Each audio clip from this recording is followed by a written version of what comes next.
amazing battle that I had on Friday with this M4190 Bulldog. This thing in an open setting can be extremely overpowered, and I wanted to bring to light how this battle came about. This battle includes all aspects of this vehicle: gunnery, scouting, assistance with the team, everything that's good about it. I'm going to start out by going into the field here because this thing in close quarters is not great, especially against the kind of team that we're facing here with a bunch of heavy tank destroyers, a bunch of thick armored heavy tanks. So shooting anything in the front or the spaced armor on the sides is not going to be great for this vehicle. As you can see here, I rolled up to this position and I spotted up this Panther, and I'm hoping that my team will shoot it, but just to make sure, I wanted the Panther to disappear before I actually peeked out again and took some of these shots to make sure that I was not lit. As I pull out the first time here, I notice that this Jagdpanther 2 shows up, so he is priority number 1. He's got to go. First, he's fully exposed, and second, I can't take shots on the guys behind the bunker with him there without exposing a lot of my tank to his fire. So I'm going to speed this up a little here as I trade out some shots. Artie takes a shot at me, so I know that Artie is artillery is looking at me. And I'm going to speed this up a little bit and just watch this play through as I pop out to take some shots, light this guy, and eventually get him killed.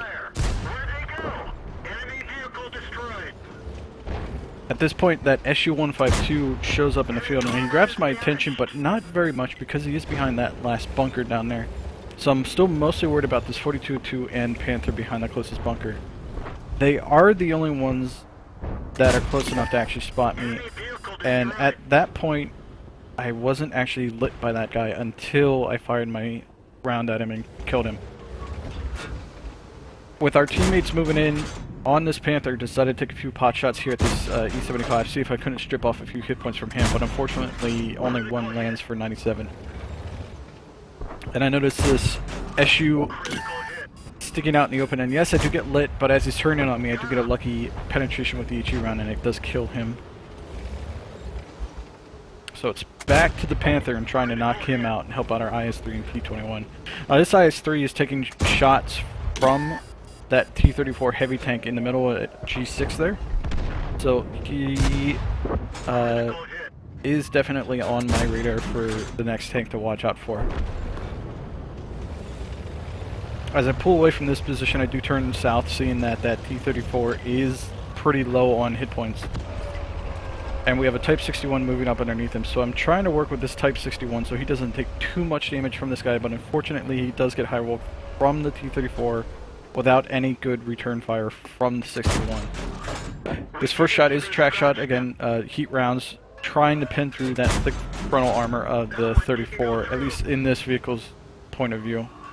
This next shot is aimed for the turret, but unfortunately he sails really high. But the last shot luckily connects. I'm going to take a pause at this point and mention that I noticed this T-37 up here at our artillery, so I turn around and head back north as I ping the map to say, hey, look, here's this guy up here, he's attacking our artillery. So unfortunately, the artillery dies, and that's not really great for our team. But I try to grab the attention of this 34, which I do here, and he sees me. And he looks at me, which is exactly what I wanted, because first that's going to slow him up and keep him from getting away from my vehicle. And I'm going to come up here and engage him with HE rounds, because he is a light tank, and these HE rounds are quite powerful from this vehicle. Obviously, at this point, he does have the autoloader, but I should be able to outrun his turret as I swing around his tank here. And you can see I'm keeping well ahead of the pace of his turret and land a good penetrating shot.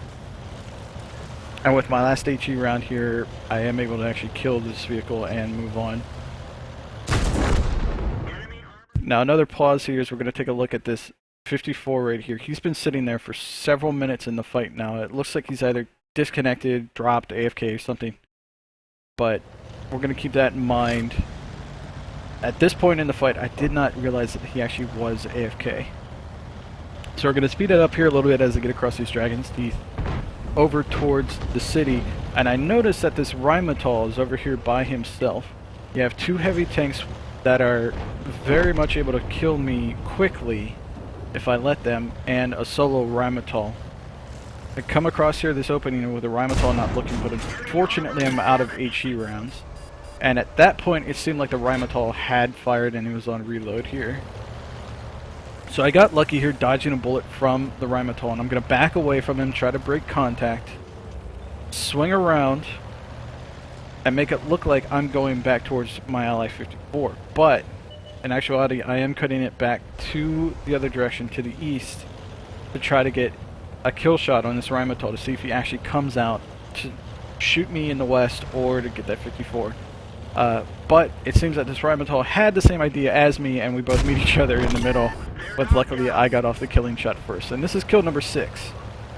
So we are doing actually quite well here in this match so far.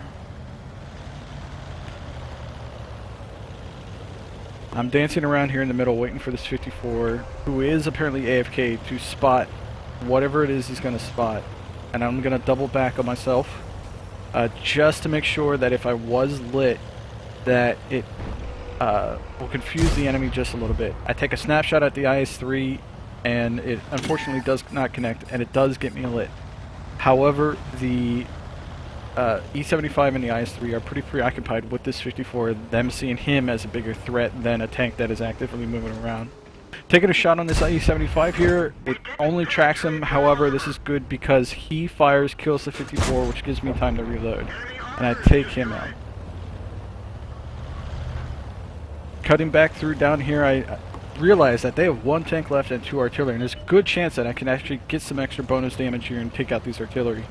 Spotting the 53-55 on the way down here, I decide to cut around this corner and cut in on him. The last location of the M4043 was right down that road. However, he doesn't spot until right there, and it looks like he's still there. I juke this shot, turning quickly to make that 53-55 hopefully bloom his gun as he tries to train on me. And I take him out, and again, it looks like this 4043 is just AFK. So, free kill number 9 coming up right here. I'm going to pause this again. Here we see this IS-3, and I know he's there. I either spotted him through some gap or with Mr. X-Ray as he came across the middle here, but as I fire, I get away from him, and because I know that he will win a city fight against me. So I want to put as much distance between me and him as possible. Taking my 4190 out into the field here, I'm able to just gain so much distance on this IS-3.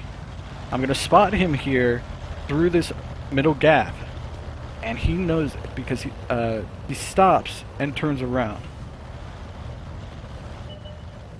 So right here you can see him heading north, and I can see him heading north, and I'm looking for him, but I can't see him through that rubble anymore. But he knows he's lit, and I'm pretty sure at this point he's turned around and he's going to start coming back down that 6 line, and I'll see him again here at the bottom of E6, top of F6. I was going to go over to the cap to try to draw him to our cap, but he was already headed over here. So I fire at him, it bounces on him, he doesn't let me, but he knows that I am down here. I'm going to line up a better shot here, try to get it into the side of his turret, which thankfully this shot pins. And this time he does see me and he knows exactly where I am. So I'm going to put more distance between me and him and get behind some better cover, hopefully some higher altitude shots than his tank's location, in order to shoot down on top of his hull in order to get a better pen angle. I set up here and I'm looking for him, and yes, there he is right there. I see him in the gap. I want him to know that I am still here. Now his aim time is a lot significantly higher than mine. So I'm going to sit here, take a few shots, try to get him to bait a shot, because I can take a hit from him. Even if it is HE, I can take a hit from him. I fire one more time at him and it just bounces, it absorbs into that spaced armor. I have 1 heat round left, and I know my only chance is to get in on his side or rear and put it through that thinner armor around the tracks or around the rear of the tank.